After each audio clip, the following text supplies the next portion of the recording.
come Me too. back.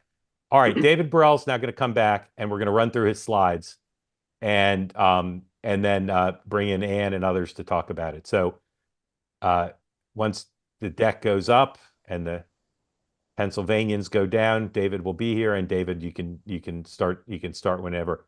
I don't know if you're putting up the deck or if Audra is, but whoever is, go to it.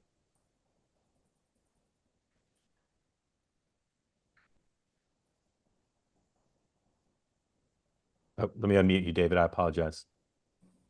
There you All go. right, can you hear me now? Yes, sir. Okay, great. I know we already went over a little bit of methodology, so I won't spend too much time on this, but again, very large sample sizes, did really not an oversample of Erie County, which is, been so predictive of the election, or the outcome of Pennsylvania for so many years. It's really its own poll running side by side with the Pennsylvania statewide. So we were able to see some insights. Some of the top lines aren't out of line with what you've seen. So we'll kind of try to get into some of the insights on gender and some other things we're seeing as well. So if you can go next slide. Yeah, all right. So quickly, we'll go through the results. We'll show the where the ballots are statewide, where things are on the issues as well. And then we'll follow each statewide slide with an Erie County slide. I think that one of the biggest stories that we will talk about, needs to be talked about this election, is just how big the gender divide is. And maybe some of the analysts that come on after will talk about how that might relate to the strategy shift, because I think it's very relevant to the strategy shift that Harris particularly has moved towards over the last few weeks. And then last two things, which are definitely relevant for Pennsylvania, but also more broader. I've been doing polling for a long time. We were very accurate in 2020, but some, broader things that we're seeing across all of our polling. If I'm a Republican right now, what am I worried about? And then if I'm a Democrat, what I'm worried about, just, and with a couple of fun things that are a little broad on that side of things. But this will only take a couple minutes, and we'll let the smart analysts come in and talk.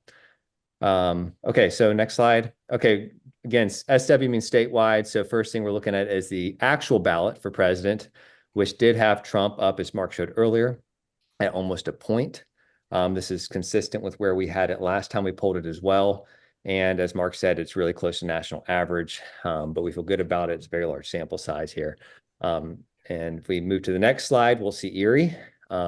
This is where things get a little more interesting. I mentioned earlier that the participation rate and polling actually is really, really high when you get close to election, which is great. So many people across all walks of life are very, politically engaged and civically engaged. So they do take a lot, these polls. And so we're able to get a very large sample size in just that county and see that Trump is up 2.3 percentage points in the five-way ballot test. And so outrunning where he is on the statewide ballot, at least in our polling, but within the margin of error, of course. And if we go to the next slide, what we'll take a quick look at is a hypothetical ballot that we all love to do now in Pennsylvania, where how would things potentially have changed? I guess it's very imperfect to do hypothetical ballots, especially this late in the race. But if she had have chosen Shapiro as her running mate, and again, on that slide before, it did shift things about 2 points. It was more the last time we polled it, but there's less undecideds now. And then if we look at Erie, we see things that are a little bit more intense. It's more of a 5-point shift with, Trump was up, over 2 in Erie. And when we put Shapiro on in the ballot, it shifted it to Harris plus 3.4, or the Harris Shapiro ticket at plus 3.4. So it tells you something about those, counties like Erie that have that diverse suburb population, and kind of with these bellwether counties that we've been looking at across other states as well. So next slide. Then, of course, we did the Casey McCormick head-to-head. We still have Casey up 1.7. So again, really outrunning Harris. Casey is by about almost 3 points on the statewide ballot, which is the key insight there. And then if you move to the next slide, what we want to do is kind of talk a little bit about, Erie. U.S. Senate head-to-head where it's a little tighter. So kind of reflecting what we also saw when we looked at the change between the presidential race going from the statewide, where Trump was up by about 1, to Erie, where he is up more. So this is a little more favorable for Trump in Erie County, or favorable for Republicans. And if we move to the next one. Okay, so we're going to talk about the issues a little bit. We all know what the top issues are. What we did here was say, do the following statements better describe Harris or Trump? Good on immigration, good on U.S. economy. Not too surprising, but it's going to be fun to look at the gender breakdowns as Mark teased earlier. That Trump's was performing well on immigration, crime, and safety in the economy, and Harris's top issue by far was abortion. And then, good on good for the healthy U.S. democracy. She also outperformed him, but only slightly. Next slide. In addition to the doing Trump, Harris Trump on the issues, we saw a very similar thing at Erie as we saw statewide. So we can go ahead and move to the next slide. It pretty much mirrored it. One other thing we wanted to test was these characteristics. And I think we heard this a little bit in the focus group that there's just a lot about, especially the personality of Trump, that are keeping undecided voters from pulling the trigger for him. And so we just tried to get a number of characteristics about which statements would do people feel like better describes do the statements better describe Harris or Trump again here. And you heard on the focus group people say strong. So you see strong commander in chief. That was one of the 1 or 2 word answers Mark asked for. So you're seeing that reflected here in the poll as one of his strengths. And then top Harris characteristic, which she performed positive on, was intelligence. Next slide. Very similar as we look in Erie County as well. So we can kind of move on from here. And of course, everyone can get this slide deck out later. But we want to kind of get past the top lines because there's a lot of those y'all seen, maybe not with that big of sample size and not in Erie, but kind of look at some of the gender divide that we're seeing, because that was one of the biggest insights that really jumped off the page when we looked at this. And, in a setting like this, it's interesting to look at. Because, if we look at since 2020, who has, just generally speaking, since 2020, who has Trump lost ground with? Now, he's still performing poorly with certain demographics, but who has he lost ground with? And educated young females, even as poorly as he did in 2020, what we're seeing, not just in Pennsylvania, but across all of our research that we're doing, our polling company is doing, is he's lost ground with educated young females. But I think more importantly than that, he's lost ground with females 55 and older. And we've seen that consistently. And that's not just in suburbs, that's in rural areas as well. We're seeing that consistently across, almost any poll we're doing in a swing state, or if we're doing, as Senator Santorum was talking about, if you're looking at local polls, state House, state Senate, which really can give you some good insights, county polls like we just did in Erie, you're seeing it across the board. It's a very real movement of females 55 and over. And he had not lost him to this. The gap between 16 and 20 was not this extreme. It continues to move in the wrong direction for him. Those are both very, very high propensity turnout groups there, which, I'm sure will be talked about after this. Now, on the flip side, almost every single male demographic, if you can go back, it has moved towards him. And from a female side of things, he has made gains with Hispanic females and then females who have school-age children. So that's a high level what we're seeing across a lot of our polling. And I think most pollsters would probably confirm they're seeing this as well. But let's take a look at just how dramatic the divide's gotten over the past few years. So next slide, we're going to look at those issue questions again. And this is just the statewide. Again, most of the data was very consistent in Erie County. So, on average, of course, you can see very quickly here that on the left, it's all red, and on the right, it's all blue. So males chose Trump over on all of these issues. They say they described him better, and females almost chose him on every issue except immigration, which was a tie. But if you look at the spread, the difference between the male and female answers, we're at, high 20s on almost every single one except abortion. This is a huge gap. And again, this is basically like looking at a crosstab here. But, I've never, in our polling, even in 2020, we would not see things like this. As divisive as things were then. Then we can kind of go into the characteristics on the next slide that describe the candidates, and you see very similar spreads between where males, what statements are these characteristics, as we're calling them, people think describe Donald Trump or Harris better. So again, high 20s, low 30s in every single one is the gap between how males and females are judging these candidates. So next slide. One other thing, again, we love to add these in Pennsylvania polls. It does appear, for whatever reason, and again, a very imperfect strategy, methodology here on the hypotheticals. But when they were asked, if you look at the crosstabs,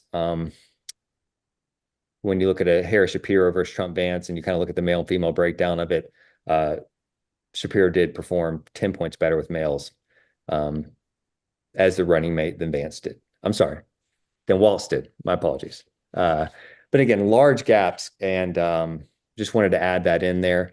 So next thing, what we're going to talk about, again, this I think is reflected in the polling, but more high level things we're seeing kind of across the board. If I'm a Republican or Republican strategist, what am I worried about? Or maybe too overconfident about? And then also, what am I worried about if I'm a Democratic strategist or voter? So I call it, we see all these early voting numbers coming in and registration numbers, and you kind of immediately see these narratives coming out on Twitter. I call it Twitter mathing. My head of sampling calls it girl math. But the point is, netting a registration gain does not actually mean you net a Trump vote.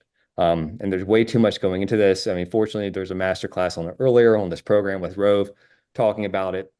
It is still a good sign, but a lot of those gains doesn't necessarily mean Trump's getting a vote. So you can't really draw any one-to-one comparisons. And maybe even if it's just 10 or 20% actually gains in Trump votes in comparison to the actual net registration gain, it's a lot, and it's definitely a good sign, but it is not. It's not necessarily people going to vote for Trump. Shifting a vote from election day to early voting does not actually net you a Trump vote. And then something we saw with this large sample size, but it doesn't matter how many polls we have with Trump winning 20, 30% of the black vote. It doesn't actually mean that, as we've seen in the polls past, that millions of new black votes come for Trump. And there is trends there that we think are real as well.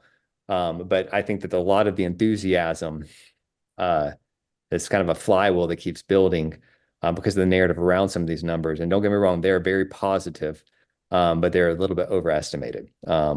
So, there's other things Republicans can worry about too that people have talked about. I mean, obviously, as we talked about earlier, the two demographic groups that Trump has lost are extremely high propensity voters. So even though I think Trump's gained more in numbers, he's gained more in lower propensity votes. But here's some of the things. And then obviously on the Democratic side of things, if you're a Democrat, on the next slide, you're worried about the people who are not taking polls.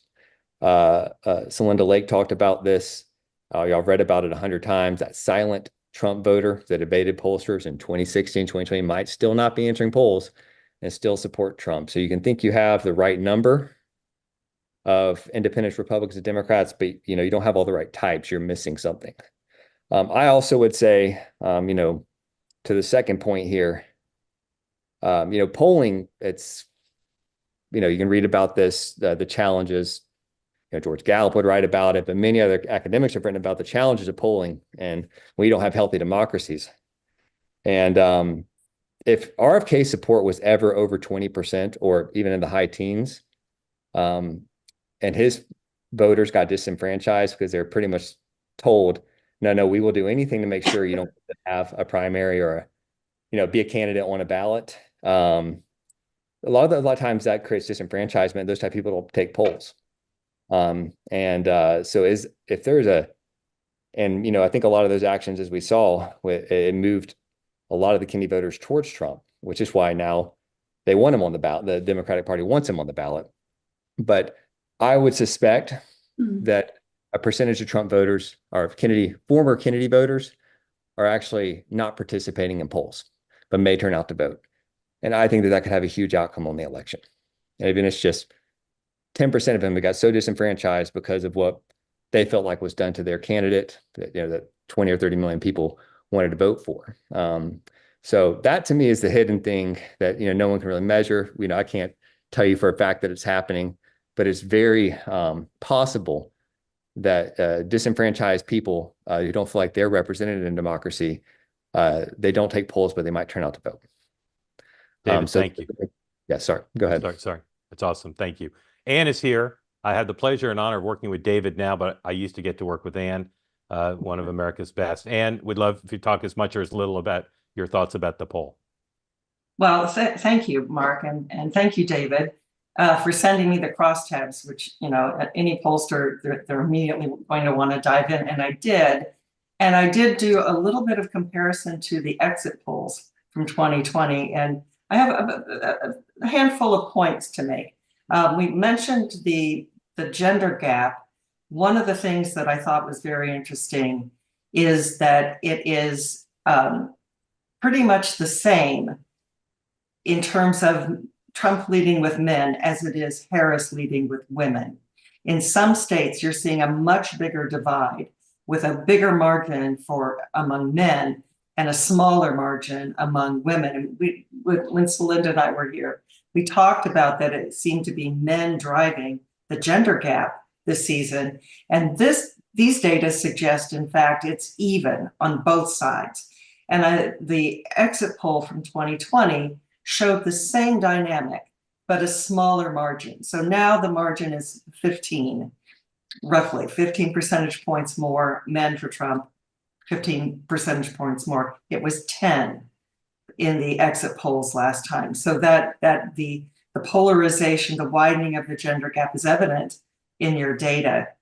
The second point I think is really interesting, and I'm not seeing it covered very much, but my polls show what your polls are showing, which is in terms of age, it's the younger people who are in favor of Harris. She leads there with the under 45 by 7 points.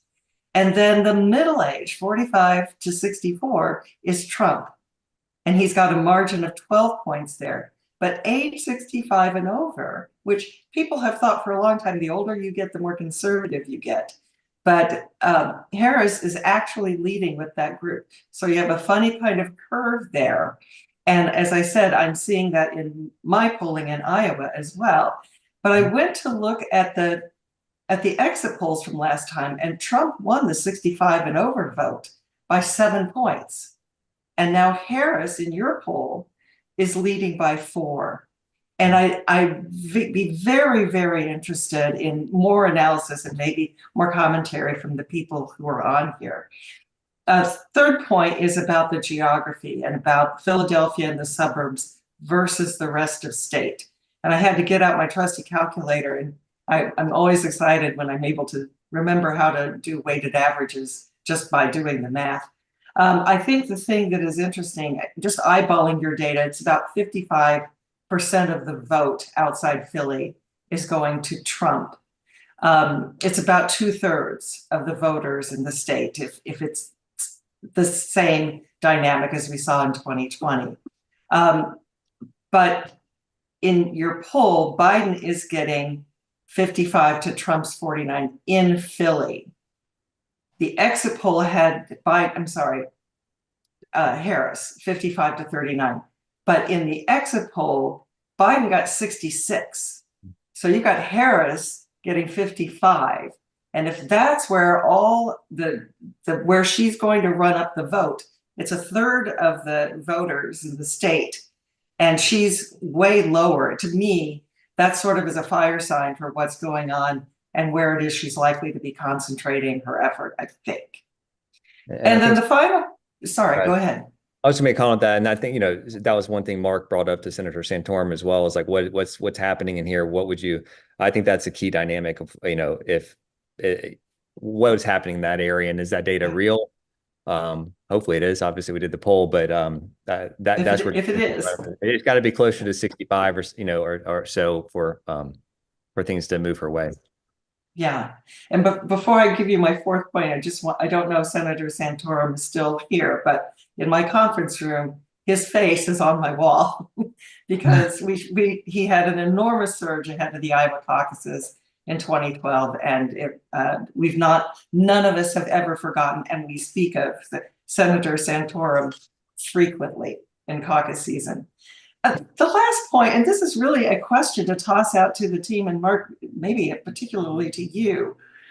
I looked at the breakdown in terms of how people think who is better on the abortion question. And your slide showed this, that the narrowest of margin was among men. They're a little bit more Trump, but barely. It's basically tied. And it made me wonder, and Mark, question for you, I don't know that I'm seeing, but maybe you are, any messaging on the abortion issue that is tailored specifically to men. I don't know that I'm seeing men being asked to base their vote and why it would be to their advantage. I'm not seeing it, but I think that's strikingly finding, given that the other issues, it was consistent, men versus women, and lining up behind their chosen champion there. And thank you.